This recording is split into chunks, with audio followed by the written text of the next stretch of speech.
ASOP family was good. Let me make sure. We all correct today, man. Let me see. Yeah, let me make sure we all correct today, man. I just want to, you know what I mean, before we get too crazy, before we turn up. Y'all know the last time I was having some technical difficulties, some issues, you know what I mean, as we would say. But let me go ahead and tune in. Let's see what we looking like. All right. Notification went out. Everybody see we live. You know what I'm saying? Let me see. Just want to make sure we yeah, we good. We look good. We look good. All right, man. Hey, we here now. Welcome to ASOP Boxing Talk. Welcome to the Moment of Truth, episode 24. We're on our Kobe episode again. I want to appreciate my man Boston's. Said it looks good. Hey, shit was shaky last week, bro. Shit was shaky last week, bro. Hey, Gritty was good, my boy. I got a bone to pick, Gritty. Man. I got a bone to pick, Gritty. We're gonna talk about the fights over the weekend, most notably the Teofimo Lopez and Josh Taylor match at 140 WBO strap, lineal strap, the Deryevchenko strap, Deryevchenko Munguia fight. That was a good fight. Maybe fight of the year. I don't know. It's a lot of. I feel like every other week we saying fight of the year. We might have to. You know what? We don't got to change the criteria. I think we just got to really appreciate 2023. You get what I'm saying? With the fans, with the boxing people alike, everybody. How can I say? We in a what have you done for me now generation. You know what I'm saying? But at the end of the day, we gotta. Sometimes we gotta not look the gift horse in the face. And the reason why I'm saying is because in 2024, when it's not a Spence Crawford to get, we even looking at AJ and Wilder in December. So in 2024, when there's no Spence Crawford, when there's no Inoue Fulton, when there's no Wilder, Joshua, and all of these fights that we looking to be made, in 2024, when we don't got these fights, we can't act like boxing is on the decline. You know what I mean? I remember motherfuckers was saying PBC was going out of business. Well, if this the liquidation sale, sign me up. I want to go out of business too. You know what I'm saying? But hey, Greedy, I got a bone to pick, bro. I got a bone to pick, bro. Derrick James said something, and it's not looking good, Brev.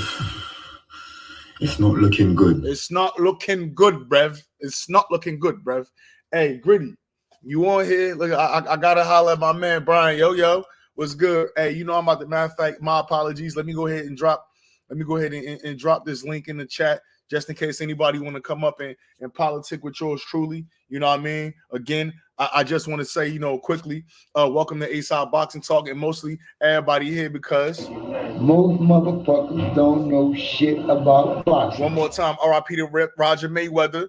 Y'all fucking with ASOP because most motherfuckers don't know shit about boxing. Now, I wanted to start off with them fights, man. Rito, what's good? What's the word, my boy Rito? I wanted to start off with them fights, man, but I wanted to start off with T.O. and Taylor, with Deryevchenko and Munguia. But like I said, man, I'm watching the interview today. I'm watching the presser today, and I heard something. It's not looking good, Brev. It's not looking good. Hey, why did Derrick James say that T.O. was two-time undisputed? B was good. Why? Yeah, do you hear me? Yeah, I can hear you, my boy. What's good? He was trolling, man. He was trolling. That ain't the way you troll, man. You know what I mean? What you take from that, D? I ain't get to see it. It's not looking good, Brev. You know why it's not looking good, Brev? It's not looking good. I'm going to tell you exactly why it's not looking good. If they want the black fighters, they can keep them. What is Derrick James doing, man? Yo, I don't like that. I don't like that, bro. I don't like that, bro. Look, I understand is I understand is the he can't say, hey Rito, you know what my man Rito said? I thought Derrick James said that just to fuck with him. Listen, Rito, cool, but don't use this guy. You know what I'm saying? Teofimo Lopez, man, he the epitome of nasty work, man. Again, I always bring it back to, you know, I'm really like deep into the boxing. I try not to not dislike guys, but you know, even to step away from boxing, when you got anybody like fuck boxing, like let's fuck boxing real quick. When you got anybody that's trying to carry a narrative that paints fighters or paint people in a certain way in a relation to how they treat black people, I have a problem with that. No black fighter is doing anything personally to Teofimo Lopez. He made that comment, if you want the black fighters to keep him, and I've heard him double down on it at least 3 or 4 times. Post making that comment. His dad went on to somewhere and tried to say this. Oh, they said Devin and Keyshawn and Gaz and shit like that. I just seen Teofimo a couple nights before the fight with a live interview with Marcus Villegas, fucking double down. Oh yeah, I told y'all things about certain fighters, and then look, you see what's going on. And I don't give a fuck what we talking about, whether it's boxing or real life. I think it's scary for somebody to be trying to paint a narrative like black people was getting the edge or black people got some extra shit going on when we know that's not the case. Like, take care of what you got going on, fight your inner demons, fight your battles, do what you got to do, but leave black fighters out of that. You fighting a white Scottish guy. You know what I'm saying? If they want the fighters, they can keep them. And you know what's crazy? I was saying earlier, I went back and forth with 2 people, not really back and forth, on Twitter earlier. They were saying like T.O. deserve it and other fighters are overpaid. And I said, who is overpaid at top rank? Top rank on the dirty. Please let me know, because he's the one who they've been putting out there for the most, and he ain't came through yet. So I'm trying to figure out how they doing him dirty. Listen, you only worth what you negotiate, my boy. Like I'm not going for that. If Teofimo worth more, then they pay him more. If he not negotiating more, then they not going to pay him more. Like, we got to stop acting like we got to stop acting like Teofimo wasn't bitching about the purse when he fought Lomachenko, and then they went back and recompensated him. We gonna stop acting like after that Kambosos fight, he didn't come back and re-sign with Top Rank, and they put him right back on the map, keeping him active. Compa, Martin, and then Josh Taylor. We're not gonna act like T.O. not getting the same treatment. They've been marketing T.O. as a New York fighter, right? We know he grew up in Florida or whatever the fuck he got going on. They've been marketing him as a New York guy. Now, okay, y'all might be mad or whatever the business case is, and y'all didn't put him in the big room. You think Top Rank interested in losing money? You think if they don't think that the Josh Taylor fight was going to sell out crazy, they would have put it in the fucking big room? Now, I'm hearing there was some playoff games that might have been, they thought the Knicks or the Rangers or some shit, but whatever. It still did a good gate. They still did the highest gate after Hulu, if I'm not mistaken. You know what I'm saying? That shit, that I don't lie. That I can't get jiggy with that shit, man. I ain't gonna lie to you. My man Boston said T.O. was go ahead. Now, my man Boston said T.O. is doing great right now. He doesn't need to talk down on anyone. Yeah, but you know, these guys weird, man. He talking about he retired and talking about he was fooling and acting. Bro, listen, man. I went to school, bro. I mean, I'm somewhat educated, man. Like, you playing possum, that don't got nothing to do with your vernacular. Like, the way you putting words together, the way that you formulating sentences and shit like that. I'm intelligent. I'm too intelligent for you to tell me that you was playing. That means you insulting my intelligence. That means what I see is not real. You know what I'm saying? Get out of here, man. Come on, man. It's not looking good, Bev. It's not looking good. No. and like I say, he ain't had to salt nobody down. He was going to do that regardless. What did salting everybody else do? It wasn't going to boost no ratings for you, bro. Like, what the fuck? What was the point? Yeah, nah, I'm knowing. They said, my man Boston said Top Rank is consistent with paying a low flat fee. I mean, I'm not really into the business of Top Rank. I know they do give some of their fighters a guarantee. I guess when, you know, people like to, you know, have that conversation about back-end money. I never heard no Top Rank fighters say that they receiving back-end money. Again, that don't mean that that's not the case.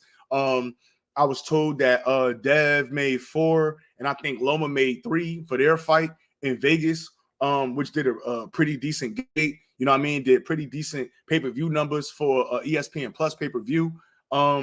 So at the end of the day, man, I don't understand that. But again, like kind of back to the original point, Derek James saying TFE, like, come on, Derek James know better than that, man. Come on. I think he was trolling, man. Yeah, that's disgusting work right there. It is disgusting work. I don't know how he didn't do his homework on that before he said that. And then he interrupted him to say that. Like, and you know what? And another thing too, like this the fight game. Like fighters earn their keep in the ring. You know what I'm saying? Like I hear this undisputed talk, but the fact of the matter is Devin Haney was the WBC champion and you never fought him. So how can you be undisputed?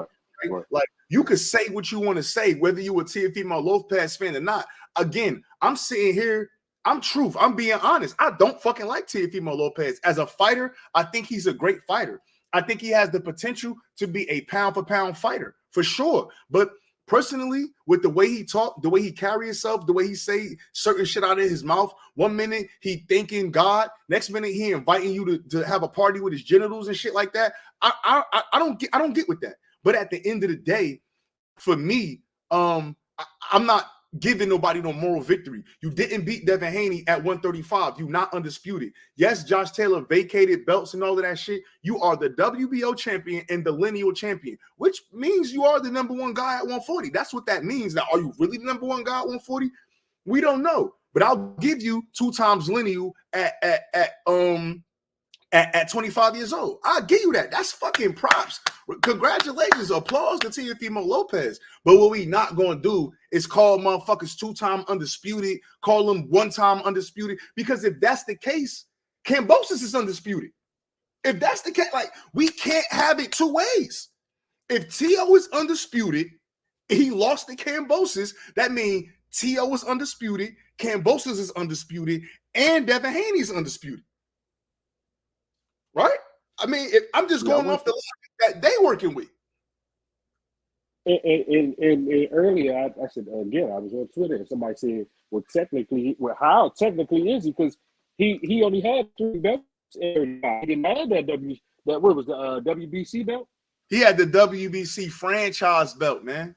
But he had the regular belt, not the regular, but he had the belt that WBC, right? Yeah, I'm saying, like, so how was he undisputed if he only had 3 fucking belts? I don't get that. Yeah, you know, again, he had the BA, the BO, and the BF, and he had the WBC franchise. You know what I mean? My man Rito said T.O., a 2-time lineal champion, had a good performance, but that's about it. And that's it, bro. It's not hate. I'm not giving no hate. Bro, Teofimo Lopez could fight his ass off. And again, you know, I've been one of them guys that I always say, like, listen, we seen a different Teofimo Lopez after the Lomachenko fight. He tried to go in there and get Kambosos. He tried to go in there and get Compa. He tried to go in there and get Sandor Martin. Teofimo Lopez is a pure counterpuncher. When you look at his knockouts, his highlights, a lot of that shit, he's either an explosive or explosive quick shit or some counterpunching. He's not good on the front foot. Teofimo Lopez is not a guy that's going to plot forward and walk you down. Even when he was hurting Josh Taylor, he still wasn't walking him down per se. He was kind of stalking him a little bit, but that walking him down, getting up in his chest and going for the kill, he never went for the kill against Josh Taylor. And now, and it's nothing wrong with that. He had a great fucking performance. He outperformed Josh Taylor, whether Josh Taylor was any excuse that anybody want to provide Josh Taylor. We seen Josh Taylor had 1 bad fight. Now, I think that this performance was worse than the Catterall performance, but I'm not going to distract from what T.O. did. But at the same time, like, nah, we not that 2-time. Chris, stop right there. I don't know. Any other, since day one, since I met you, I always been like, I'm going with whatever D say on these picks. I didn't get what you saying at that Josh Taylor, man. But because this is the thing, like I watched, like looking at Josh. Now his last fight, no, but looking at Josh Taylor fights, one thing that I liked about Josh Taylor was that, you know, he would work that jab to get on the inside. He rough on the inside, but he had footwork. Josh Taylor could get in and get out. You know what I'm saying? Now he ain't got footwork to chase you all around the ring. He ain't taking angles and doing a bunch of other shit. but Josh Taylor could get in and get out real quick. You know what I'm saying? And that's what I thought. I mean, I'm like the bigger guy. Remember, Teofimo Lopez, after the Nakatani fight, he was like, yo, I don't like fighting tall fighters. Remember, he was looking all frustrated, looking all mad. I don't like fighting tall fighters and blah, blah, blah. So I'm like, yo, if he had a problem with Nakatani at 35, Josh Taylor, who is as big as Nakatani, especially height stature-wise, he going to give him fits. This Josh Taylor didn't look like, and being 100, the second half of the Catterall fight, Josh Taylor was getting busy. The second half, that's tail end. I had the Catterall fight a draw, personally. That tail end of that Catterall fight, Josh Taylor picked it up. In my personal opinion, he picked it up and he made it a draw. Like, I don't think that, I mean, now some people, I wouldn't argue with you giving Catterall to win by a round, but Josh Taylor fought late and he made that fight close. So at the end of the day, for me, I'm just looking at it like, yo, Taylor he had a bad performance against Catterall. He about to come back against T.O. But we knew. I said it was a 50-50 fight. I never said I wanted Josh Taylor to knock him out for sure. You know what I'm saying? But I had it a 50-50 fight. I thought it was going to be 50-50, but I thought Josh Taylor grittiness on the inside. The last time we seen T.O. really fighting on the inside, it was the second half of the Lomachenko fight, and he looked lost. Now, maybe it was because the angles Loma was taking and Loma's quickness and shit like that. But Josh Taylor was doing the same thing over and over and over and over again, and I wasn't accounting for that. That Paul with the jab, he'll throw the jab, Paul with the jab, and then wind up with the left hook to the head or the body. He did that shit for 12 rounds straight. 12 rounds? I didn't expect that. So, you know, hey, you know, we all get them wrong, man. So, hey, I'm not mad. Hey. No, I was gonna say, and I say a lot too. Is hold on. I say a lot too. Tank he keeps saying he wants to stay at 135. Tank could get a WBC belt at 140 right now if you want to, and I put the house on. Regis? I mean, not WBC. What do you got? What's the name got? WBA? Rolly? What do you got? T.O. What T.O. got? T.O. got the BO. BO. He can get a WBO belt today, and I stand on it. I'm sorry. I don't see Teofimo beating Tank. I think Tank can stop him. That's a you know what? I'm not gonna lie. That's a very interesting fight, and the reason that fight is interesting to me. I do. You know what? Yo, that's crazy you said that because that was definitely about to be my next bot. I like T.O. versus Tank. I like that fight. I do. I really because when you really think about it, Tank ain't never fought nobody like a Teofimo Lopez. He never fought nobody that's a sharp ass counter puncher, that's athletic as he is, and that'll try to walk you down. He's gonna try. Like he's gonna try. And T.O. could be hit too. Josh Taylor, I think it was like the 4th or 5th round. Josh Taylor, he hit T.O. flush and he walked right through that shit. We know T.O. will cut. We know T.O. will get cut. You know what I mean? Like, I like, T.O. can fight. Don't get me wrong. I don't like the shit, but as a fighter, I've been high on T.O.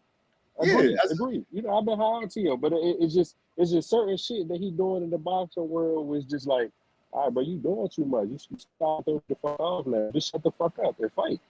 Yeah, facts.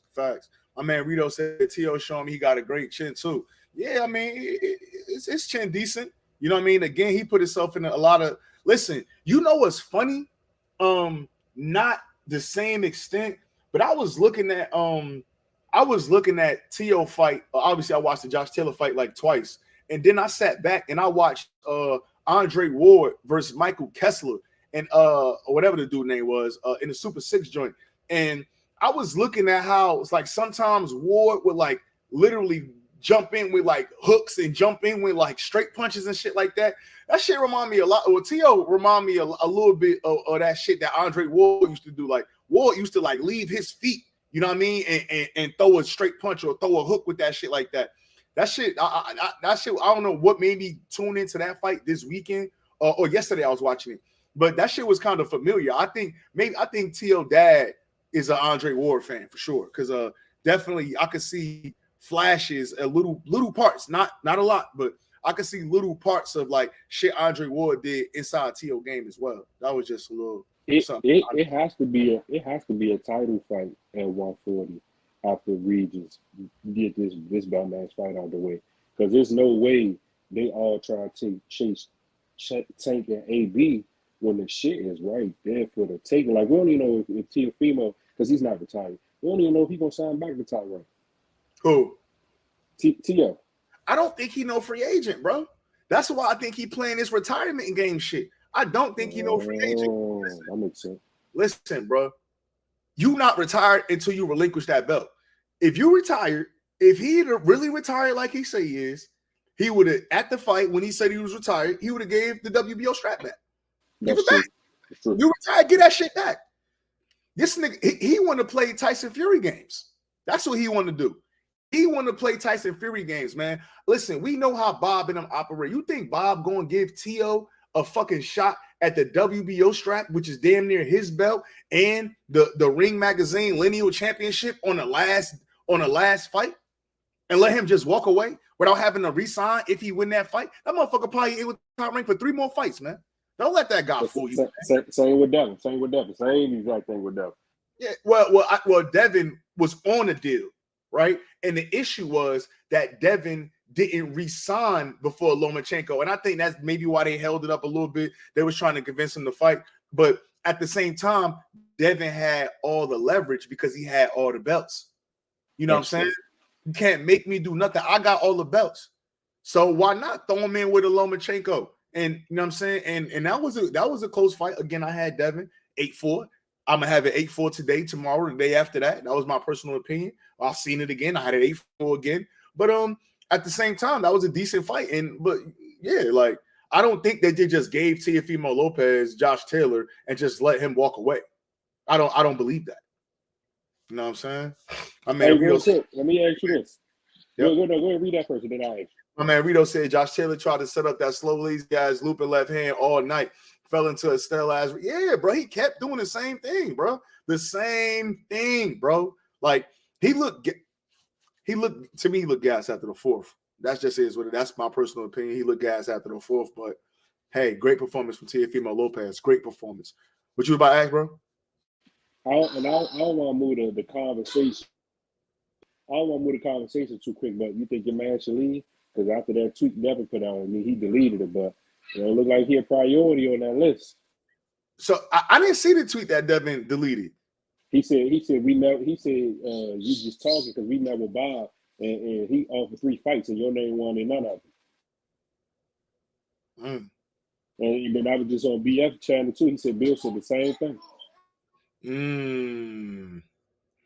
Hey man, you never know. Again, but I've been saying that, man. Shakur Stevenson, I think he a great young talent. Again. If they want the black fighters, they could keep them. Why not? Why Shakur? Why not Shakur? Right? This a guy they've been building, right? This a guy that get home fights, right? Why not Shakur? Why not have him? If Top Rank is so partial to all of these black guys, why not Teofimo Lopez? I mean, why not Shakur Stevenson? Olympic silver medalist. Yeah, maybe some troubles outside the ring. A great guy, know how to interview, a polished guy, 2-division champion already. Why not? That should be the only fight offering them. Really? Him and T.O. I think Shakur should go fight T.O. now, to be honest with you. Say it again? I think Shakur should go fight T.O. now. Well, I mean, I would let him get a strap first. He just moving up to 135. I would want him to. I think he can, talent-wise. I wouldn't want him to be at no disadvantage either. You know what I'm saying? From just moving into 135, only had 1 fight there. I would like him to maybe fight Lomachenko for a vacant or fight. You know what I mean? Something. Hopefully, he could get a strap there. Obviously, we see Jermaine Ortiz, who been rap capping, can't make the weight. So he out of the picture. So again, it's probably going to be Shakur and the Cambosis later. Yeah, he got to do something, man. That's stable over there. That's not it, man. That's not it, man. My man Rito said T.O. and Frank Martin fight a lot alike. I just think Frank Martin is a little more disciplined and T.O. is more creative with the punches. That's the fight I want to see. Well, you know, Frank Martin, I don't think he's moving up to 40 no time soon. And I think their styles is very different. Like, you know, obviously, they way different, bro. They way different. And Frank Martin, when he ready to go get you, you out. He going to get you. He gonna turn that shit into a dog fight. When he ready to get you, he's gonna get you. Again, Teofimo Lopez is more of an explosive counterpuncher. Again, explosive counter. That's exactly what he is, bro, to the T. Like, if you allow him to box, I think he could be one of the best boxers, probably one of the top 3, 4, 5 boxers in the game. Boxers. That motherfucker can box. But when he get on that front foot, it get a little shaky. I don't think Frank too shaky on that front foot, personally. You know what I mean? Shout out to my man Undercard, man. Undercard was good, my boy. Yeah, you know, let me see. Facts, Undercard. He should move up. I've been saying that for the longest. He trying to be a weight bully. That's who was trying to be a weight bully? Jermaine Ortiz. Yeah, for sure. Yeah, nah, for sure. Yeah, make sure y'all smash. He not bullying nobody. Yeah, that's the thing. Like, for somebody that, he should have moved up after the Jamel fight, honestly. But again, they probably paid him a decent little. I don't know what they paid him for Lomachenko. I know what I heard, but hey, you know what I mean? My man Undercard said, Boxing Sing said that ring rust, ring rust leg going. Yeah, it did look like he had ring rust in his legs, was going after 4 to me. You know what I'm saying? Ortiz move up. Let me see. Maxie Hughes for that. Yeah, that's next month. Bill Haney said they moving up on the broad. Okay. In my opinion, Comey, Jose Ramirez, T.O. Nah, I don't like that. But you know what? Would you rather see T.O. Rather see Devin move straight up, or would you rather see him do the Comey, Jose Ramirez, and T.O. joint? Move straight up. Yeah, right. Maybe I ain't gonna lie, you gotta leave Jose Ramirez out of that. But you know what, man? I think that we've been seeing Teofimo Lopez.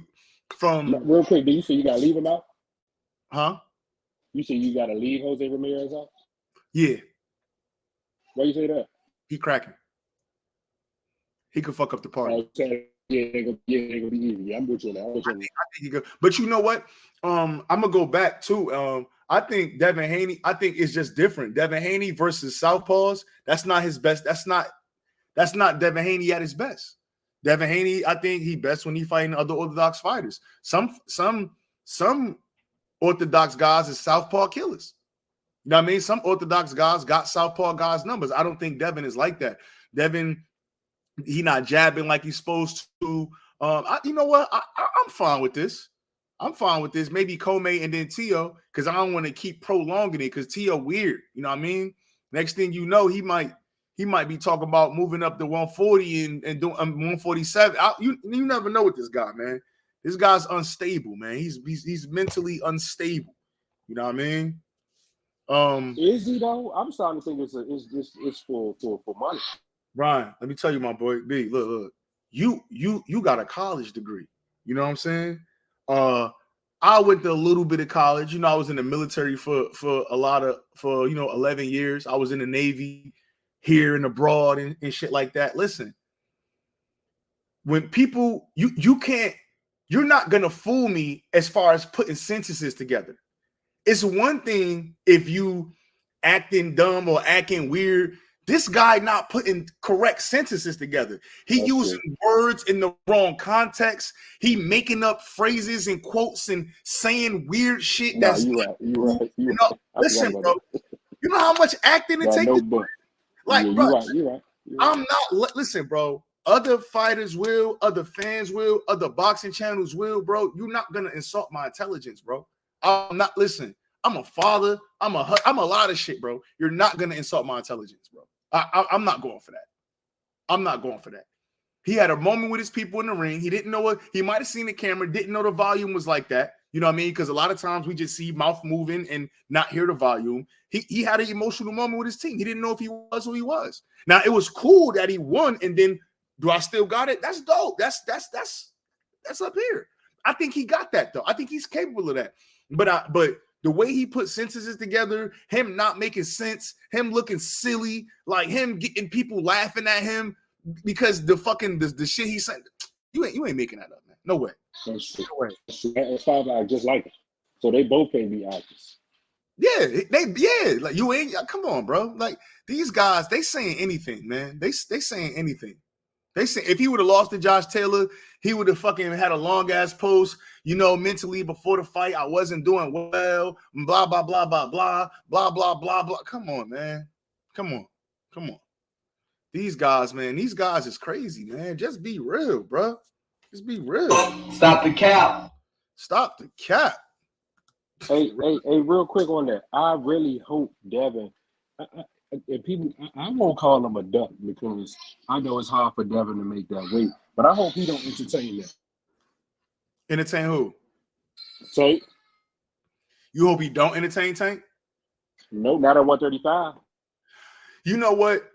I'm torn on that. I'm torn on that. And the reason why I am torn on that is because if you signed the Top Rank and you knew what your deal was, why was you even saying his name? Why was you even going back? Now, granted, you know, these guys got to build themselves. Like, I fucks with Devin Haney. These guys got to build themselves. But why was you saying, like, well, I mean, again, it's business. So it's marketing. Like my man Undercard said, it's marketing. So at the end of the day, attaching yourself to Tank is what you do when you're trying to ascend to that next level. So, I mean, if he decides to take the fight, I think it's going to be for money and he's going to get knocked out. But at the same time, I'm not mad if he move up. Fuck it, let him move up. Let Tank and Shakur fight. I'd rather move up. What you said? I'd rather move up. Yeah. Now I wouldn't be mad at this. I wouldn't be mad at seeing him fight Pedraza. Well, I think Pedraza got a fight coming up in next month. Yeah, you know what I'm saying? You know, we gonna see, man. How did you watch the Derevchenko Munguia fight? No, I missed that one. I'm about to go back and watch it today, though. Oh, that was a good one, man. Shout out to my man Juice. Juice said salute, A-Side, salute, my boy. Shout out to the panel in chat. Yeah, for sure. Juice was good. He still don't beat Charlo, do we? Who? Hell no. Munguia. Oh, but you know what, bro? Exactly. Bro, listen, Derevchenko ain't the biggest puncher. We seen him hurt guys.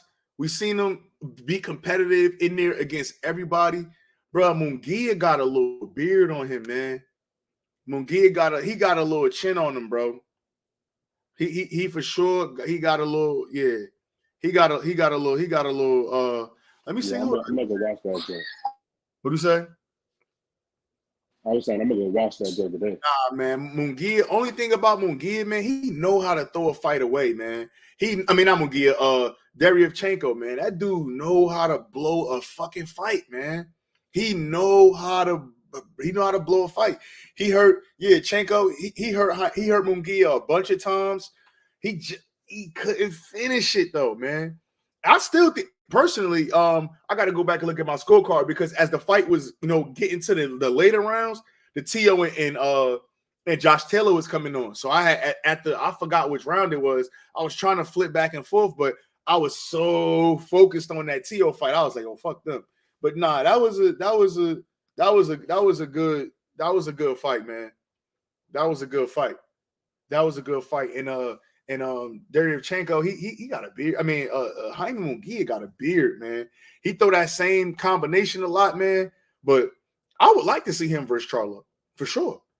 I would like to see him versus Charlo. I don't know if he could come. I'm not sure if he can make 160 again either. Like, why do you take a fight with Derevchenko at 68? Well, Derevchenko is a 160 guy, so I guess you dragging this guy up. It makes sense, but I don't know, man. I think they're gonna campaign this guy at 68. I don't know. Let me see. Chenko fights in extremes purse. His pace be crazy in parts of fight. Yes, it do, man. It was times where he was kind of sitting back, just boxing, and then it's like a switch go off in Derevchenko head. That motherfucker just he get to coming at you and he all over you, hawking you down. Like, that was a good fight, man. If I'm Derevchenko after that fight, man. Y'all know I beat that boy. Y'all know I beat that boy. I know I beat that boy. I know I beat that boy. No, that was a good ass fight, man. That was a good fight. Did you watch the presser today? No, I missed it. That's what I was saying. What happened? I missed that joke. Must have been working. That was a good. I only seen it a little bit when he was like, "We gonna roll him up and smoke him." Nah, that was I think really I think the fans got less respect for Terrence Crawford than Errol Spence does. Even for Errol Spence to get on that stage and say, hey, I respect you right now. You know what I'm saying? I really think that this is gonna be a great fight, man. I don't think it's gonna be no Mayweather Pacquiao shit where the shit don't like pan out, or it don't end up being what we thought It's it was. going to deliver. Yeah, I think this one is going to deliver. It's not going to be Tank and Ryan as far as the performances in the ring. Like, obviously Tank did his thing. I'm not tripping off that, but and I knew I was saying that I knew Ryan wasn't going to deliver. It was no way he can't compete with a master boxer like Gervonta Davis. No way, no way, no shape. But yeah, man. I think this is going to be a good fight, man. My man Undercard said Crawfish Boy with July 29th. That's how you feel, bro? You say he called out Bud matchmaking value, but you know what? He's supposed to say that. Earl Spence supposed to talk about how Terrence Crawford was matched. A lot of people got a problem with how Terrence Crawford was matched, but guess what? He a knockout artist, baby. You know what I'm saying? He getting them guys the fuck up out of it. I'm trying to think who the last person to go to the distance with him was Postol, I think. And that was what, 2018? It's been a minute, man. He's stopping guys. Even when he talk about, Earl said, Sean Porter, daddy said he ain't trained. He said, you butthurt because I stopped him? I did what you couldn't do? That's why you mad? This is going to be a good one, bro. This one going to be a good one. This was, let me see. Let me say off, let me see. Floyd and Manny was never going to be good, in my opinion. I can see why you would say that, Boston. Again, Floyd, master boxer. Like, he's going to win. And if winning looks unimpressive, I think it was only a few guys that made him fight, and I think Cotto was one of them guys. He made Floyd fight for real. That was a beautiful fight. Yeah, all fire. You said Matias and Lipinets on the undercard. I like that, bro. Now I think that he gonna run Lipinets over, but at 140, Lipinets is a different beast. But I don't know. Oh, man, I would have loved to see Matias on. I would have loved to see Matias on the zone, man. I'm not gonna lie. I would have definitely loved to see Matias on the zone. Get that Regis, what you call it? That Regis unification, Africa, Riches and Hitches and shit like that. I don't know. My man Gritty said Nebraska Brown backyard Bud Pack July 20. That's nasty smoke. That's nasty smoke. The Brown backyard Bud Pack? Ugh. Yeah. I don't know, man. But you got Spence, right? B? You know it, man. That's why when you started off the conversation today, I knew this was a Crawford space right now, man. Nah, this ain't no. Listen, bro. This is a boxing space right now, man. I think that this fight is a 50-50 fight. Again, I just think that people like, I don't know. I don't want to say sleeping on Terrence Crawford, but I think people making too much of the competition that he's faced. You could say what you want about the people that he's faced. He's knocking them out, though. And I think that's the only thing that people not accounting for. Like, yeah, you could say this. Oh, Sean Porter was this. Well, Sean Porter didn't go 12, though. Sean Porter was banging his fucking gloves on the mat in the 10th round like a baby. Sean Porter was looking at his dad and gave him the cue. You know what I'm saying? Like, we're not going to do that, bro. Like, you got to give guys their credit, bro. Because then when I get on... That's after Spence. He went through them 12 hell rounds of Spence. Okay, I got a question. So people didn't have a problem when he was styling on Formella, right? That was nothing. That didn't even happen, right? Because he had a tough 12 with Spence. He styled on Formella for like 10 rounds. Bach did whatever he wanted to do with him. Then he went into the Crawford fight. See, that's the shit. Like that's what. Okay, let's talk about it, right? And again, bro, I'm a Earl Spence fan, but I'm a boxing fan first, and I gotta be down the middle. You know what I'm saying? Earl Spence fought Kell Brook, what, 6 months after? Man, let's do the math. He fought. Now look how long Earl stayed out.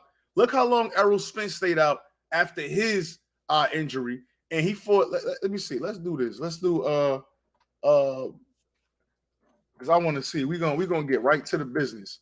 Errol Spence. We got him on BoxRec. Let me. I'm gonna share this because we gotta talk about this. And you know, I got time. Today I got time. You know what I'm saying? BoxRec, Errol Spence. Okay, we're gonna share that. All right. So we're gonna slide down to my man Kell Brook, right? So you go to Kell Brook, he's 40-3, only lost to Bud, Golovkin, and Spence, right? So he fight Gennady Golovkin in September, right? Gennady Golovkin at 160, right? Your previous fight is at 147. You move up 2 weight classes. You fight Gennady Golovkin at 160. He break you up in 5 rounds and break your eyeball, right? And then September, October, November, December, January, and then what's that? February, March, April, May. 8 months. You break your eye. Within a span of 8 months, you back in the ring, back down 13 pounds against Errol Spence. Was he not washed? Was he not abused? Did he not just come off getting his eye fucking broke up and you broke the other one? Spence, that's why like he was already, you know, the big Spence he is today. No, but what I'm saying is, listen, he fought Golovkin, right? He fought Golovkin and got knocked out. 8 months later, he in the ring with Spence. He's in the ring. I know, but I'm saying like it ain't like he the Spence now and that happened. No, I'm not Spence on the come up. Yeah, he was 21-0. He had hella knockouts, all of that. But what I'm saying is, I give you that. The only thing I'm saying is, how are we giving Errol Spence full credit for fighting Kell Brook coming off of getting his eye socket busted up and coming back down 13 pounds? And then you look, because this is Kell Brook's resume. You got whoever this guy is, he fought him at 54. Then he fought Michael Zephyr at 54. Then he fought Mark DeLuca. So now you got in 3 fights post Errol Spence, he had 2 knockouts in a UD. Then he fought Terrence Crawford. So was he more worn after the Golovkin fight, or was he more worn after the Spence? Like, you know what I'm saying? So I'm gonna give you full credit for fighting him coming off of getting knocked out and your eye busted up, but I'm not gonna give you full credit for fighting him after he had 2 knockouts in 3 fights in a UD. That's not fair, bro. All right. So nobody get credit for that fight then. Nah, they both get credit. Because Bud had him out the Spence, right? Yeah, but Brook too. Huh? Brook too. I forgot about he had Kell Brook out the Spence too, right? No, that's what I'm talking about. That's what I'm talking about. Kell Brook. This Kell Brook resume right here. No, but I'm saying that the conversation started because of Sean Porter. So I forgot he had Kell Brook after Spence too. But I get you. I'll give you that. I just like it when it's fair. Like Gritty said he was wild. So listen. So what you telling me? So what you telling me is that against Spence coming off he was good 100%. He was the same Kell Brook from Sean Porter and all of that other shit. That's the Kell Brook that we saw against Errol Spence. But coming off 3 wins and 2 knockouts, that guy's washed. That's what you're telling me. I'm just going off what you're saying. I don't know if that sound right. Read us out. That nigga said nasty work. Nah. What he say? We giving Errol full credit in the moment. The boxing public thought it was a close fight. Okay. He didn't have to fight Gigi. He didn't have to fight Golovkin at 160, but he went to 160, 13 pounds, got knocked out in 5, broke his eye. 8 months later, he's back against Errol Spence, a young. All right, let me say this. Let me tell you this. Then it wasn't like he straight up washed Brook out the gate. This was rounds that he went, so it was still a good Brook. It went 4 rounds. Who you talking about? Errol Spence? That fight went 4. I swear I thought that shit. No. I'm talking about Errol. Yeah, he stopped him in 11. He stopped. That's what I'm saying. That joint went rounds, and he stopped him in the championship round. So it was still a good Brook, man. I'm giving him that win. Man. We ain't gonna do that. No, what I'm saying is I'm giving both of them the win. because you can't tell. Look, I just look whoever. Look, let me drop this link in here because I need. Listen, maybe I don't know. I don't always got the answers, man. You know what I'm saying?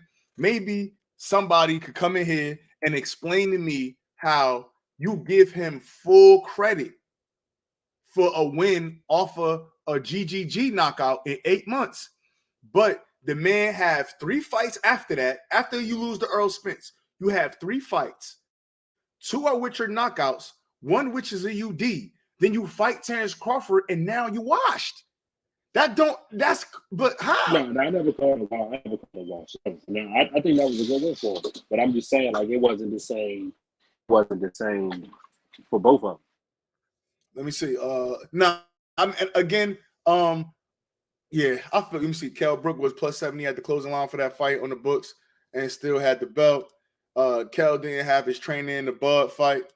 That was my favorite Spence fight. That's one of my. That's what he really showed that dog. The Spence Kell Brook fight was an even fight after 6 rounds. It was an even fight after 6 rounds, and Errol Spence pulled away. Now I still go back and watch that fight. That's one of my favorite Errol performances for real. You know what I'm saying? Still might be my favorite. Nah, facts. Gritty said 3-year gap between Spence and Crawford fights. He fought a retirement fight after Bud versus Khan. Another washed fighter Crawford face. I mean, hold on. Here we go. Rito was good. Yo, what's the word, man? What's the word? I'll be chilling 9 times out of 10. But look. Go ahead. In the moment, I remember this fight. It's why full disclosure, Earl, my favorite fighter. So it might be a little biased here, but I remember in the moment, mad people was picking Kell Brook. I won bread off that fight.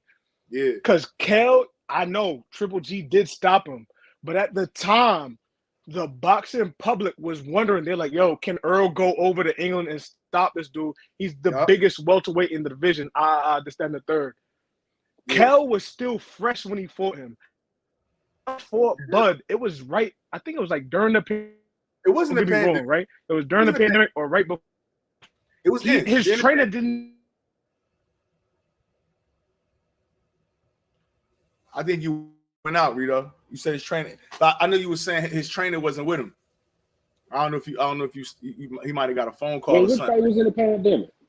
He talking about the Bud and Kell Brook. I'm about to say, yeah, okay. I'm about to say that was in the middle of the pandemic. But listen, I don't want nobody to think I'm giving. No, I know what you mean. You say if you gonna give him for that, you got to give him for Sean Porter. I'm with you. I give you that. That's all I'm saying. People talk about timelines and years and things like that. If we gonna give Errol Spence full credit for fighting Kell Brook, coming down 13 pounds off of that Errol Spence took a year and a half off for and Kell Brook took 8 months off for I'm giving Errol Spence full credit. But then what I can't do is have Kell Brook win 3 times after that, and 2 of those 3 wins is knockouts, and then say he's washed and don't give Bud no credit. But then, right in the same sentence, motherfuckers want to give Kell Brook credit for the shit he did to Bud in them 4 rounds. That don't make. We can't do that. We gotta play it fair. Rito, you good? The dead spot. You can hear me now? Yeah, you good. Where I cut off at? Because I think you were saying that the boxing public was going against Errol Spence in that fight, and they was wondering if he was going to be able to go over to England and get it done. Yeah, no. I'm not saying not the whole public, because don't get me wrong, he was the slight favorite, but it was slight, and Kell still had the belt. So when Earl took the belt off him, I remember people was like, "Oh, is Earl the number 1 in the division, or is it Keith Thurman?" Boom, boom. You feel me? So like, it was like that. So people was giving him full credit when Kell fought Bud. Yeah, Kell was going up a 3-fight winning streak, but against nobodies. It was in the pandemic. His trainer was like, "Yo, he hasn't been training right. I'm not going to train you for this fight." So he comes over here, and then Bud stops him in 4 rounds. I give Bud credit for beating Kell because I still think Kell is a good fighter, but I can't give him the same credit I gave Earl because I feel like Kell was still a champ when he fought Earl. He wasn't a champ no more when he fought Bud. But listen, this is what I'm saying, right? What I'm saying is I'm giving Earl full credit I'm gonna give him full credit for that fight. That was an in shape. That was a healthy Kell Brook. I'm giving him full credit for that fight. But what I can't do, not as a fan, but as somebody that really watched this sport and really be in tune with everything that's going on, I can't say that after an Earl Spence stoppage, right? He knocked somebody out. He had a UD against Michael Zephyr, who like in line for the strap at 160 now or some shit like that. Then had another knockout, right? So you got 3 wins against nobody. But coming up against Earl Spence, you coming off getting knocked out. You got 3 wins, but your confidence should now be up with these 3 wins that you had, and now you fighting Terrence Crawford. I can't give Earl Spence full credit if I don't give Terrence Crawford full credit. I just don't. I don't understand. Now maybe of course, fighters get older. He might be a little bit diminished. That's just the sport. I don't think Terrence Crawford is the same at 36 as he was at 32. But again, if a motherfucker beat Terrence Crawford, if Earl Spence go in here and beat Terrence Crawford, he get full credit. But only thing I'm saying is that it's crazy to me that you could tell me a guy coming off a retina in 8 months, you giving him full credit, but coming off 3 wins in which 2 was stoppages, we're not going to give a guy full credit. Yeah, but my thing is this: if Earl beat Bud right now, Bud a champ. Bud got a belt. Yeah. When Bud beat Kell wasn't a champ. He ain't had nothing. Like he was still trying to come back up. That was Kell trying to get back. You feel me? So it's like I give him credit, but I'm not gonna give him as much credit as somebody going to another country and taking a belt off the champ.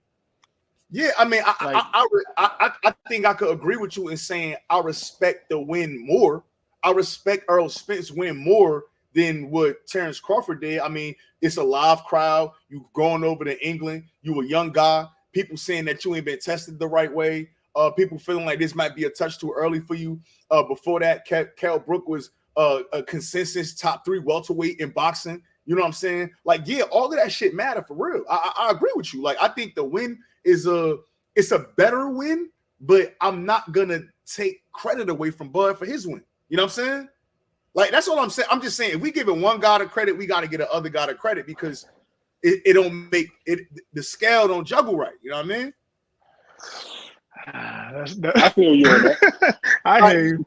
I don't know, man. Maybe that's just me. I don't know. I'm trying to keep it down the middle because that's crazy to me. Again, full credit for Earl Spence. I'm not taking nothing away. Full credit. But again, just like the Sean Porter fight, Sean Porter, yeah, he didn't do shit his father wanted him to do. But at the same time, fighters at that age, I don't got to do this shit, bro. I'm not running up these mountains, bro. I'm not doing this shit no more. Okay. But you still got stopped. You got stopped. Yeah. Nah, I'm with you there. See, I'm with you 100% there. Like, I don't really care about all this. Like, my father, I was listening to him, this, that, and the third. Like, bro, he was 34. I remember people was picking Sean Porter. It was like, Sean Porter got the style to beat Bud, and Bud stopped him. So I'll give him full credit for that, regardless. I'm not going to take no credit away from him with that one. I just don't be wanting to be nitpicky. I could sit here and say, oh, when Earl dropped Sean Porter got up, looked at him, and said, "What's good? Let's fight." When Bud dropped Sean Porter, he was pounding on the ring like a little fucking baby. You felt like that? What are you talking about? He stopped him. Like, you know what I'm saying? I don't know, man. I think that I don't know. It just feel like the fans is I don't know. I feel like if I'm a Spence fan, which I am, and I'm a Bud fan, I got to big up Bud resume because it's that important for this fight. Like, motherfuckers can't tell me that Bud don't fight nobody and then give Spence full credit for beating him. Like, hold that, on, let me ask you this real quick. Let me ask you this before you said something. Wasn't Sean Porter coming out that split decision with Ugas before he fought Ugas and then he fought Spence. Not coming off of it, but he fought. Wait, he fought Ugas, then he fought Spence. Yeah, he fought. That's the reason why I think that's the reason why they let him beat Ugas, because to me that was probably the toughest fight out of all 3 of them shits. To be honest, that was a tough ass fight, and I think Ugas got his number. They didn't count a knockdown. It was some weird shit going on in that fight. But at the same, he fought Ugas. Remember, Ugas ripped him all up and all of that. He fought Ugas, then he fought Spence, then he fought Formella, styled on Formella, and then he fought Bud. That's what I'm saying. Like we saying Sean Porter, why y'all skipped over the Formella? Y'all skipped on him, styling on him. Oh, they don't count. No. I wasn't. So my argument was never that he was washed. My argument was always that Bud caught him after he done went through the split decision with Ugas, that in the trenches fight with Ugas. Then he went into another fiery fight with Earl Spence. So it's just like Oh, so that's what I'm not saying he washed. If we using that, so what we saying? Ugas softened them up for Spence. That's what we saying. We saying You can say that. You can say that. You can say that. But you can say that. Just like you can say that Kell Brook got softened up for Spence by Golovkin. I gave you that. I'm not saying though. That's not what I'm saying. I'm just saying. No. I'm saying you can say that. I'm saying your logic was valid to me. I can do that. See, my problem A side B.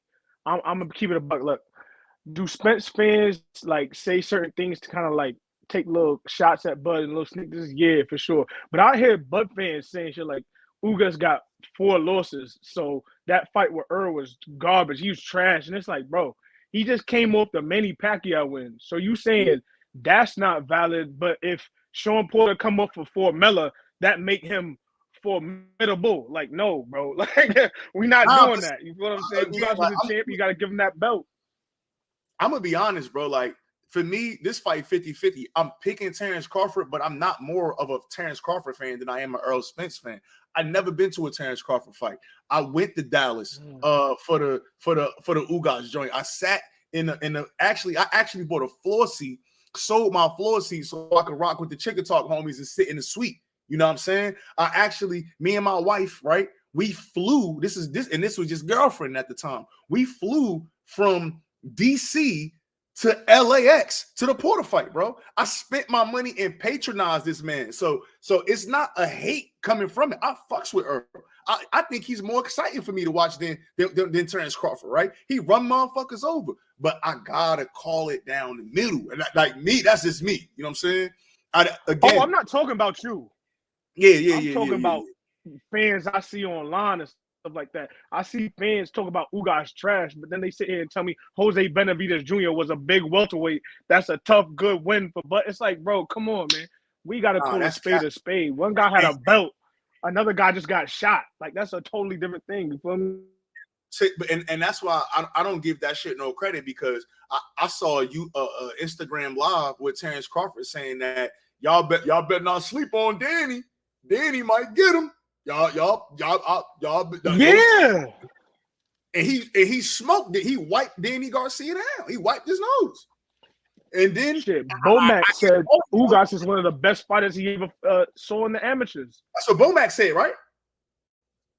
Bomac he said it before the fight. He said he was like Ugas beat Bud in the amateurs.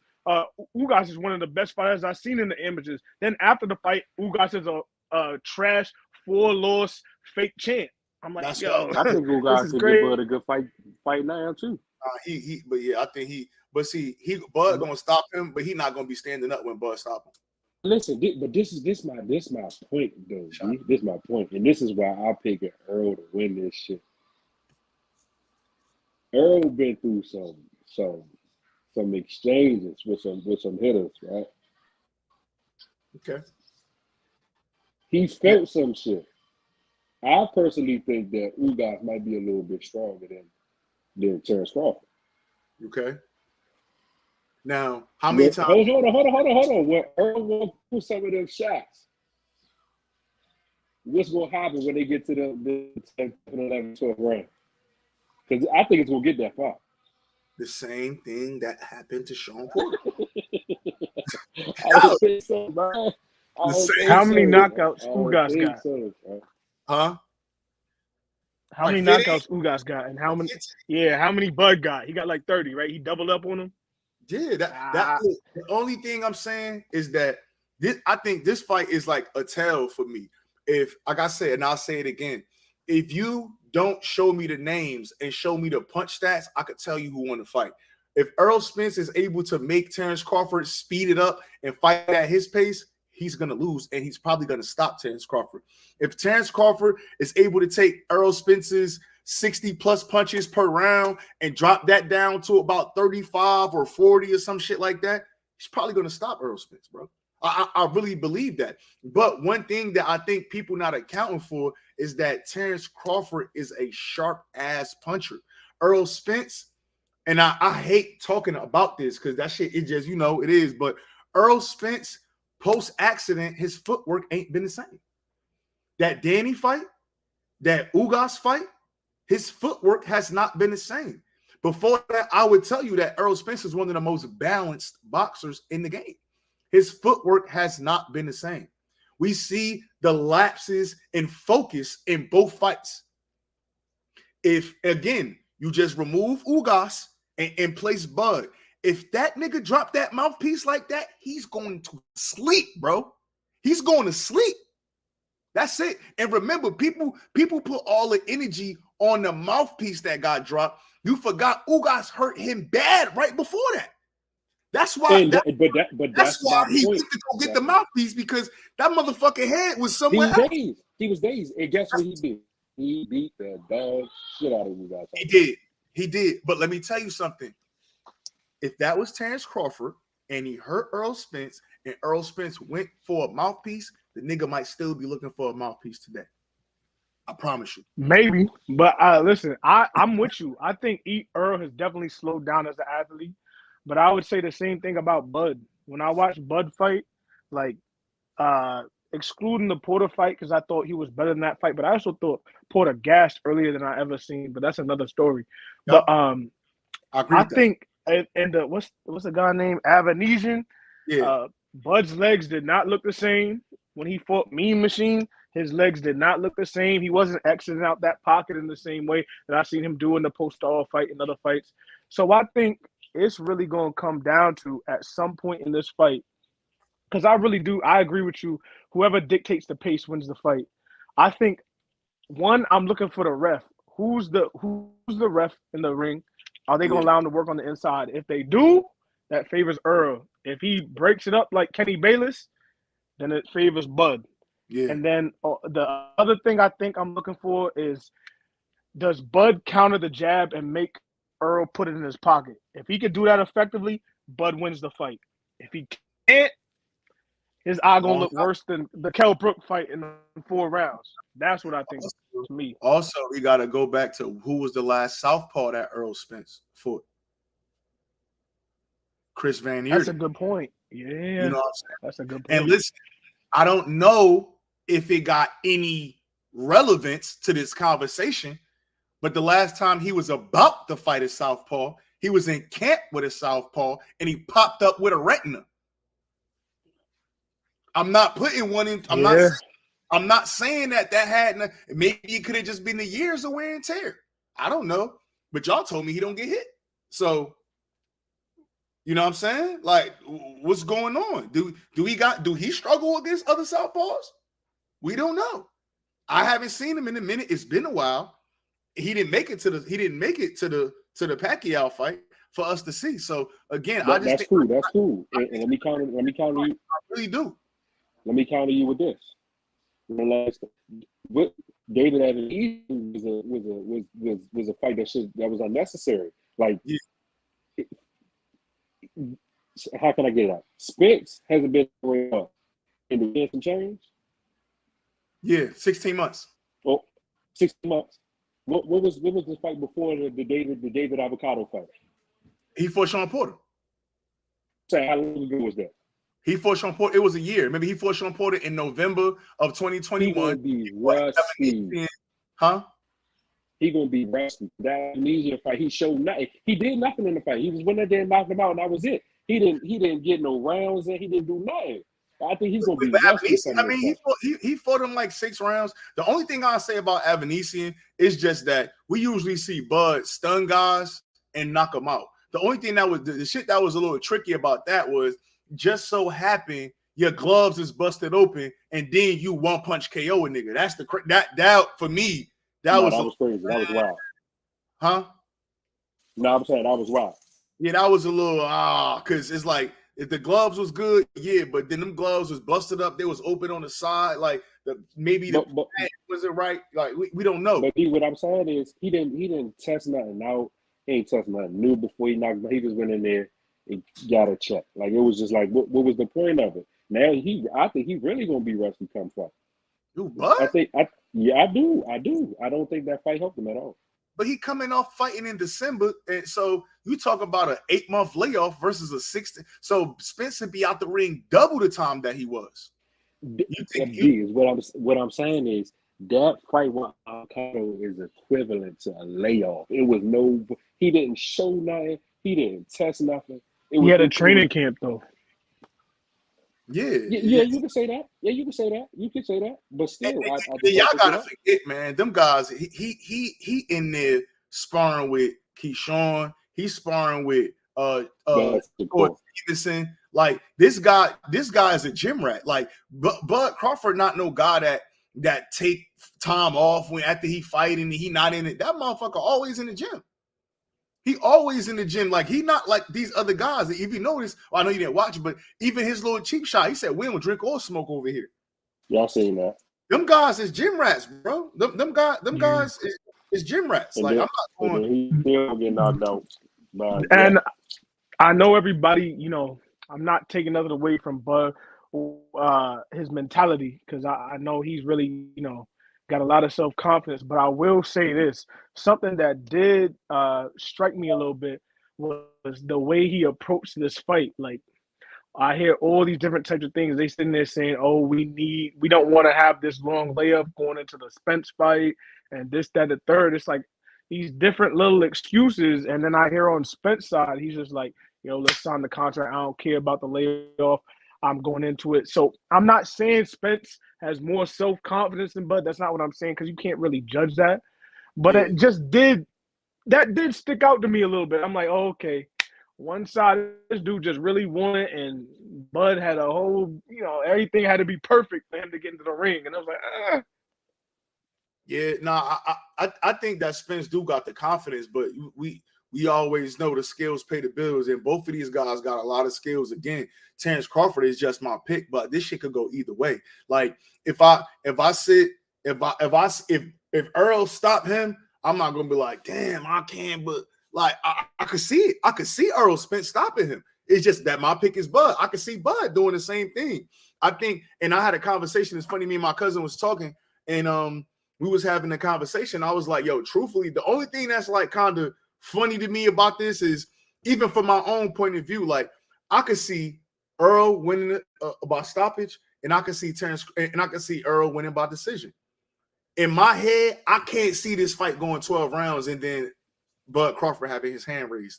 I don't think that he's gonna get. I can't see now. That's not me saying that Bud only got a puncher's chance, because I think that he's gonna set it up. Going to set the traps. He's going to do what he's supposed to do. But the fact of the matter is, in 39 fights, if 30 knockouts, to me, that says you a knockout artist. Now, whether people don't have a memorable Terrence Crawford knockout in their head, bro, three out of 4 guys is getting knocked out. Same with Earl. Earl got the same kind of, you know what I'm saying? He got the same kind of shit on.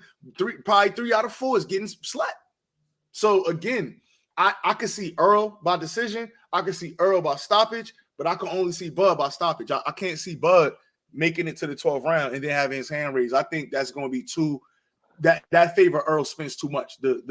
Honestly, if I had to describe this fight, just my guess, if I had to predict, I think it's going to be a point in this fight where EJ rolling. I'm gonna keep keep it a beam with you. I think it's going to be a point in the fight where EJ rolling and Bud catching with some shit.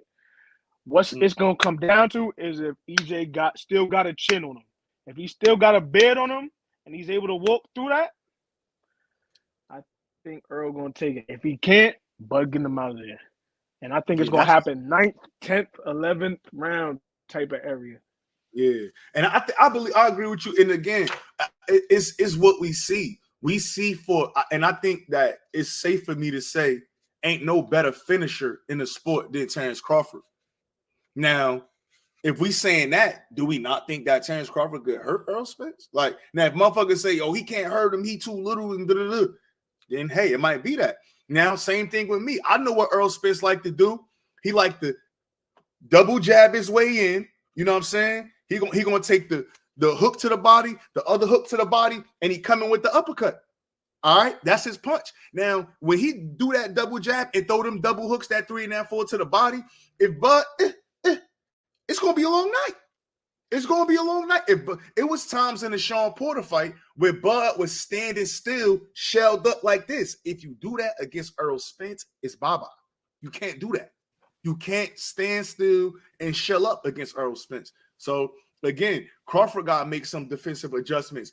But at the same time, I watched Errol Spence like 4 or 5 different times throw that left hand and end up an orthodox fighter. If you throw that left hand whipping so hard where your feet is getting completely out of balance, you're gonna go to sleep, bro. Terrence Crawford not gonna allow that.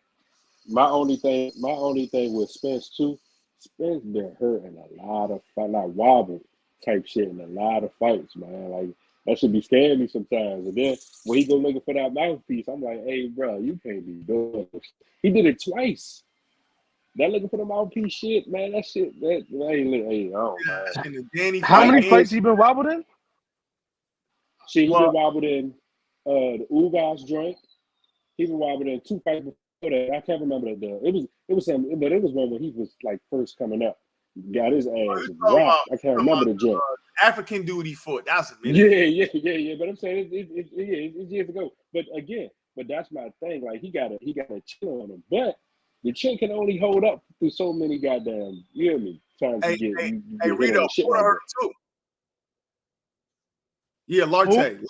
Porter hurt him too. Porter too. Yep. Porter hurt Earl Spence in that 4th round. Sure. He hurt him. Go back and watch that.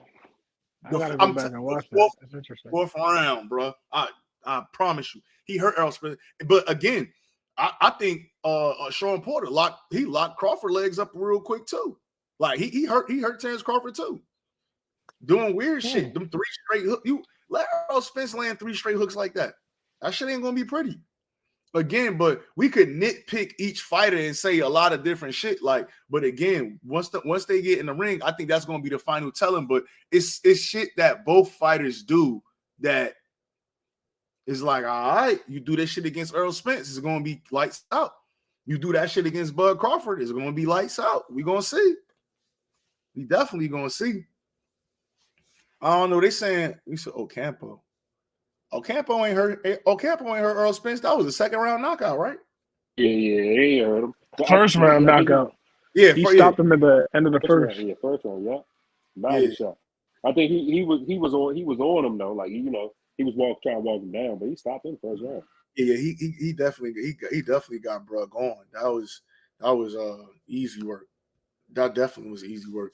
Let me see. I just want to verify that first round. I thought it was the same, but y'all, I'm sure y'all right though. Let me see. Yeah, it definitely was the first round. He got Ocampo up out of there, and he was undefeated too. And he went on a 10-fight win streak after that, so that win aged well, and he fought Fundora tough. Yeah, I don't know. Definitely fought Fundora tough. He said Brook and Spence both got shook a couple times in their fight. Yeah, I think he might have stunned Earl Spence early. And I think it was within like the first 4 or 5 rounds, and after that, Earl cruised and got him going. But yeah, again, we've seen both guys wobble before. People talk about the Mean Machine fight with Crawford, but I just don't believe that he's gonna stand in front of Earl Spence like that. That's a death wish. Why would you do that? Hey, listen, real quick before you go on, because you made a point. People always talk about how like and some of the people come in there and they just stand in front of him. Never did that. It ain't that he just stand in front of him. Man, Spence making you stand. You can't do shit else. He couldn't do shit else, bro. He couldn't do nothing. What else could he do? Listen, and this is what I think, bro. I think that Ugas seeing Earl Spence at that weigh-in felt like he was as big, if not bigger, and said, I'm gonna make a statement with this guy. Ugas didn't even try to box, bro. He did not. He did. I was there, bro. He did it, and I watched it 20 times. He didn't even try to box, bro. He didn't try to establish no jab.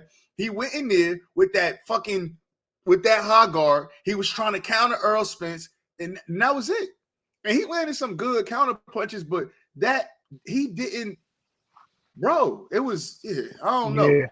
One thing Earl Spence is good at when he get in the groove of throwing them punches is like, I know he got power. And a lot of times when he do get the nailing you and putting punches on you, even when he stop and take a break, you trying to take a break too.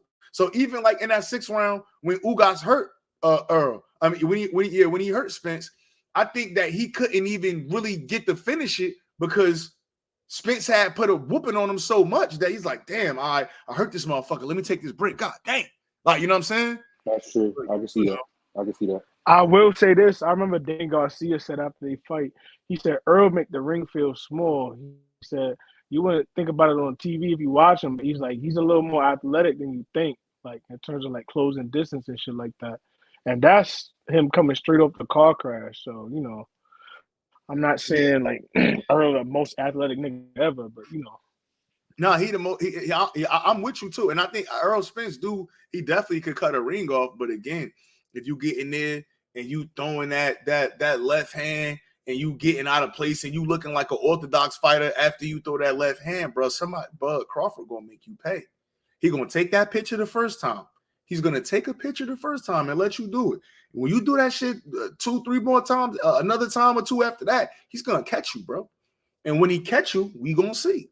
He's 10th, 8, 6? How many fights he had at 147? 6 fights at 147.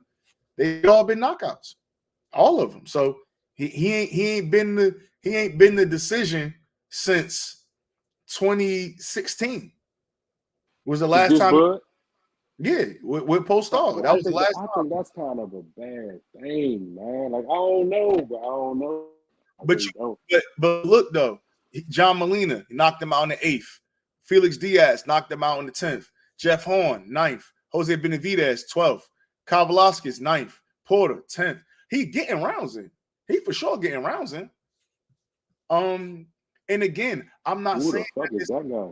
Yeah, who the fuck is that guy? I'm not saying that this is Earl Spence level of competition. That's not what I'm saying. But what I am saying is that for this not to be Earl Spence level of competition, he's stopping these guys. And that's really what you gotta focus on. Don't focus on who he fighting. Is he getting the job done? And is he finishing guys in fashion? That's different. Now, I mean, I don't know. We're gonna see. But I look at two people I look at. I look at how Brandon Lee and McGee, they was knocking shit the fuck out until they found somebody who was on that level that can give them a fight and put them through. I'm not saying Bud can't win, but they got put through hell when they was standing in front of somebody who can boogie. Yeah, but I'm not saying that he's McGee in them. I'm just saying that like when you get tested, it's different when it's somebody that's not like the opponents you've been used to. Nah, I feel you, but again, this is why people say that Terrence Crawford is one of the best fighters in the sport. This is why they say he make the best adjustments. This is why they say he the best finisher. We've been told this by ESPN and Top Rank, the machine over there. Now it's time to find out. I really believe that. If Earl Spence go in here and just wipe him down, bro, wipe his nose, I might have to rethink the shit they was telling me when he was on Top Rank. Honestly, like, damn, was he the best or was just the guys that he was fighting made him look like the best? If you go in here and have a great fight against Earl Spence, I might be like, yo, Earl Spence is just that fucking good. Earl Spence is just that good, point blank, period. So how you look at the West? If you would feel that way, I say, so if he go here and wipe him, and it's probably it really is the Top Rank way, how you feel about that win? No, that's still a great win. You still can't take nothing away from Earl Spence. Earl Spence didn't blow Terrence Crawford up to be that guy. That's what his promoting them did. That's still a legacy win. That's the best win in his career. The best win for probably anybody in the last however many years. Like that's a great win. But at the same time, we just like Lomachenko, bro. It was ESPN Top Rank telling us that he was the next since Muhammad Ali and all this. Muhammad Ali, yeah. Bro, it was them. I didn't make those comparisons, but the fact that you put that on this man, he got to live up to that. taking the 12th round off is not some shit Muhammad Ali's gonna do. You did it against Devin and you did it against Tia. Like, come on, finish the fight. Do what you're supposed to do. And that's what they call it. They say you the man, right? You know what I mean? So you know. Hey, Steph, Porter definitely stunned Crawford. I forgot which round it was, but I could go back and watch that. He definitely did that. First round body shot. Who we got coming up this week, yo? I was going to ask y'all, is it a fight this week? I know week after next it is. This what's today? The 14th or something? 17th. Let me see who on the boxing schedule for this week. Oh, well, ain't this wait. When Baumgartner fight? Oh, you're right. I don't think it's the 17th. I thought that was in July. That's not No, July. it's Regis. It's Regis this week. Regis got Dan Yolito. Yeah. Zaria, he fought I think he had a 10 or a 12 rounder with Barboza. It was a somewhat good fight. Who? Huh? Who the fuck is that guy? Who is that? Remember, Zaria, he not nobody for real. But he fought I just said it. He fought Barboza before. He had a decent guy, but remember it was supposed to be Liam Paro. And I think Regis was still gonna get rid of Liam Paro, but Liam Paro was a young, undefeated Australian. You know, the motherfuckers be having heart. So I thought that was gonna be a decent fight.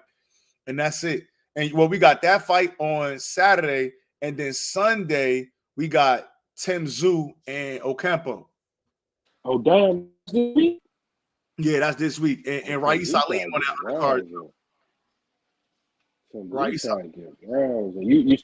think Tszyu winning by knockout? Yeah, I think he's gonna stop him because he's gonna stop him.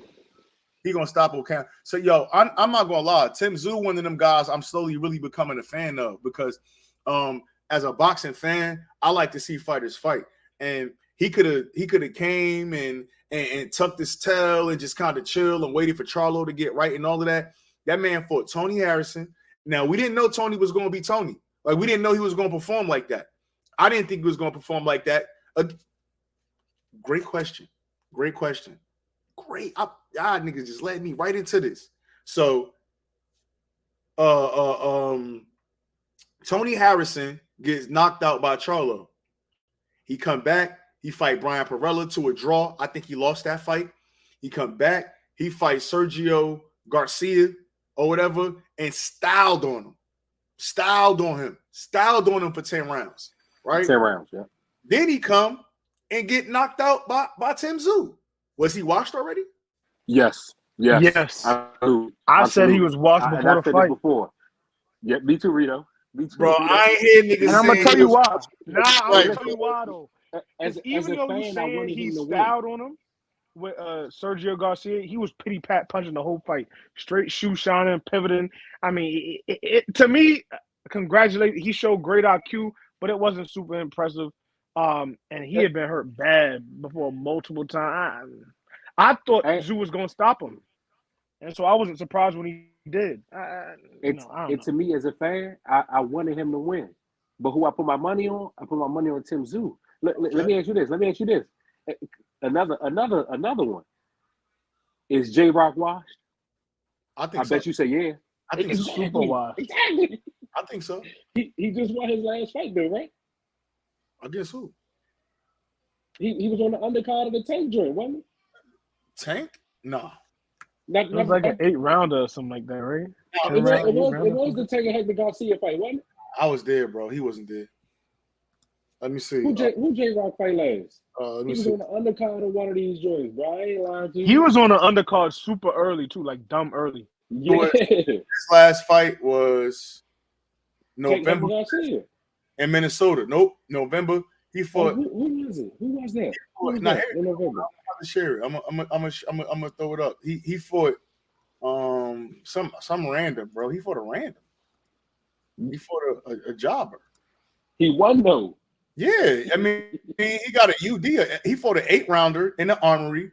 I think that was that 2022. Was that David Morrell card? Let me see what event this was. I think that was that David Morrell card when David Morrell put Boy in a coma. That was on that. He fought early on that card. Oh, okay, it was that fight there. I don't know why I was The thinking Darrell Tank brother, maybe the for Darrell brother was Wilder. on that card. Yeah, Andre Darrell fought Gonzalez on that card. Rosario got stopped by Mendoza on that card. That's the card he fought on. So okay, you fought let me see, let me go back. You fought this guy, Rolando Salayo Mancilla. He was 18-11. You fought him to a UD. He been stopped 5 times. He was coming off getting stopped and losing. You know what I'm saying? I don't know. We don't know who that guy is, but he fought a good fight. We don't know who that guy is. Who the fuck is that guy? Right? And then before that, he lost to Vladimir Hernandez, and then he got stopped before that by a brutal stoppage from Jason Rosario. And then remember, this 10-rounder against Hernandez, he faded late. He was winning that fight early, man. I don't know if you can see. Let me look at the score. J Rock and Red. He was winning that fight early. Let me see. John Mackey gave him 1, 2, gave him the 3rd round. Yeah, I don't know, man. But he lost. He won on 1 judge scorecard, but he faded late. He faded super late. All of these judges gave the 8th, 9th, and 10th to Vladimir Hernandez. All of them judges gave the last 3 rounds to Hernandez. Now you about to go fight Carlos Adames in a 12-rounder coming up, man. Chill. I got my money on J-Rock. Oh, shit, man. J-Rock getting stopped in under 5, man. I hate Relax, to say it, bro. relax. It's over. Relax, y'all. No, I mean, I think the only thing that I say about that kind of it make me think a little bit is because Adames was in camp with Caleb Plant for the Benavidez fight. And no, for the Anthony Darrell fight, he was in camp, if I'm not mistaken. It's just surprising to me that Adames being this big puncher, like we know and see him, that Breadman would be in camp with Caleb with Adames and see something and put J-Rock in there with him. You know what I'm saying? He must have seen something that he could expose, or he's seen something that he feel like he could really capitalize off with J-Rock to put him in it. Because I heard he was touching Caleb up in camp. You know what I mean? I remember Darrell was like, yeah, you got beat up by a 60-pounder. I don't know if y'all remember that during the press conference. He was talking about Adames. Oh, he was talking about Adames. I didn't know that. I remember that. When Darrell said that to Caleb, you got knocked out by a 60-pounder, some shit he was saying. He was talking about Adames. And they was in camp with Breadman. So for Breadman to put J-Rock in there with Adames, it shows me that he sees something through camp. I'm gonna say this, and I got a lot of respect for Breadman. I think he's a great boxing mind, but I just gotta ask one question. What's Breadman, like the boxer? What's his biggest win as a trainer? What's the last big win he had? Probably J-Rock, right? Yeah, probably a J-Rock win. That J-Rock and Jarrett Hurd. Yeah, how long ago was that? That was 2019. Yeah, see, I like Breadman a lot, but he's been losing a lot. You feel what I'm saying? So I know you say he sees something, and he probably do, but does he have the right dog to put in there to get the job done and execute what he sees? Rito. Is my question. Right, and that was going to be my point. I think that some of the type fighters he got, they might not be elite A-level fighters, because like how I look at it, because he lost the big fights. He lost Caleb Plant to Benavidez. He lost J-Rock to Charlo, right? He was just training for J-Rock and Charlo, wasn't he? I think he was a trainer. Yeah, I think he was a trainer. Might have been. I think he was. It's just like come on now. These are guys, no matter what trainer, especially that I don't think I gave Caleb Plant a chance in that David Benavidez fight. He could have had Muhammad Ali as a trainer, and I still don't think he was going to run that damn fight.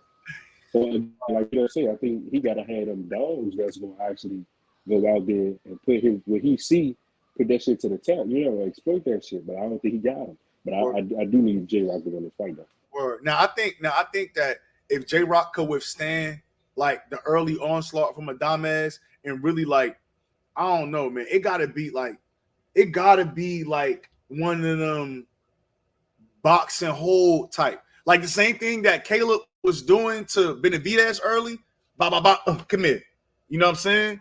If J-Rock could do that shit with Adames, I think he could frustrate Adames and maybe keep that energy up in them later rounds. But Adames is cracking, man. He cracking for real. He orthodox southpaw, like that dude could fight, bro. He cracking. Like, And you know what I'm J-Rock.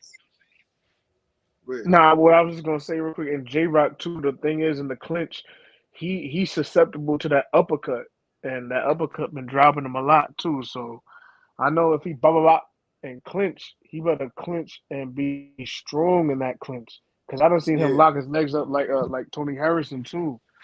I mean, so I hear what you're saying. I just I don't know. I don't see. I mean, I'm just thinking about ways he could win. They got to be doing the same thing I'm doing. I don't think he's going to throw him out there. They got to. I'm thinking about ways to win. But I mean, maybe you're right. Adames and punch him 1-2 time up, 1-2 time up, turn him and shit like that. Keep turning them and shit like that. But Adames got power in both hands. It really don't matter which way you turn him, and he got decent footwork too. Again, we yet to see that gas tank down the stretch. I mean, I remember down the stretch in the Deryevchenko fight, it looked like Deryevchenko was starting to come on, but Chenko come on with everybody. You know what I'm saying? Like, it ain't like Deryevchenko not going to give you just no bad performance. You know what I'm saying? So, again, that's that. But it's just hard for me to see J-Rock to win this fight. Can he do it? Yeah, possibly. But, again, just like you said, I don't know if he the right dog that bread man got to throw in there with Adames and get that W. We're going to see.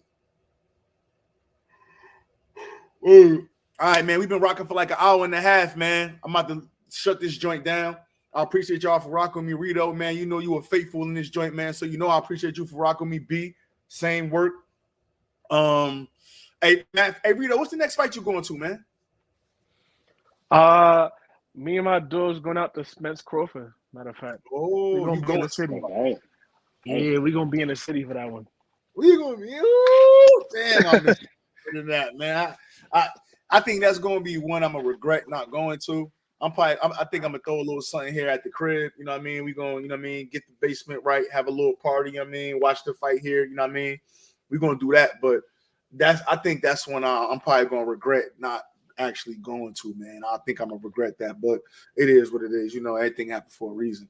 What about you, B? What's the next fight you hitting up? Shit, that boots joint, we going up out there, getting up out there. Okay. Get that joint. Hey, but when that Lord fight get on Lord and Garcia, man, we going. You coming, bro. It's the easy train. But you know what? I'm not gonna lie. Honestly, like Danny Garcia is a Hall of Fame fighter. Great fights, bro. Underdog against Lucas Matisse, got that done. Good fight against Amir Khan, got that done. You know what I mean? Brandon Rios smoked him. You know what I mean? I'm just not that big of a Danny Garcia fan, bro. I can't. What you always say, you a boxing fan. We going to a boxing event. I gotta like the boxers that I'm going to. I mean, fuck that. We going. And then it's like Laura too. Like if the undercard crazy, maybe, but that's August 5th. I don't know, man. We gotta see, man. We gotta see what the undercard look like first. I'm just not no big Danny fan like that. He been slowing down. You feel me? Like Danny's just not the same like he was at 140 no more. That last fight was inactive. I mean, and then again, you inactive, but again, you put him in the ring with Jose Benavidez. That's the right guy because that dude don't throw no punches. He stand there and jump at you like it's a street fight. Like he fainting. That's it. Clap his gloves together. He pulling his pants. I don't know how he do it with the boxing gloves, but when you about to fight, you pull your pants up. And put the gloves on. It's crazy. Like he's crazy. Like, but that's the right fight. Now you fighting for the middleweight title at 150. That's weird work. I don't like that. Again, being a fan of boxing, we fighting for the middleweight title at 155. 155, yeah. Oh, he did it. I don't like that. You know what I'm saying? That let me know you cook, man. He just trying to get the little cheap trophies and shit before he get up out of there. You know what I'm saying? But I mean, he can show a Hall of Famer. I got a lot of respect for Danny Garcia. But again, some dudes is cool, but you just don't be big fans of them. I just never was a really big Danny Garcia guy. Like, you know what I'm saying? You know, we'll see though. We'll see. But nah, man, I appreciate y'all joining, man. Been on this joint for like an hour and a half, man. About to rock out. Y'all know what it is. Moment of truth. Everybody, y'all on here rocking with me because Most motherfuckers don't know shit about boxing. that's a fact. Derek James, man. It's not looking good, Bev. It's not looking good. Come on, man. That T.O. comment, nasty work, man. But hey, man, I'm gonna catch y'all boys around the next time, man. I appreciate y'all for hopping on. Appreciate the fans. Hey, if you watching, make sure you comment. Make sure you subscribe on Twitter. Same thing. We here. ASOP Boxing Talk. This truth over narrative. Moment of truth. Holla.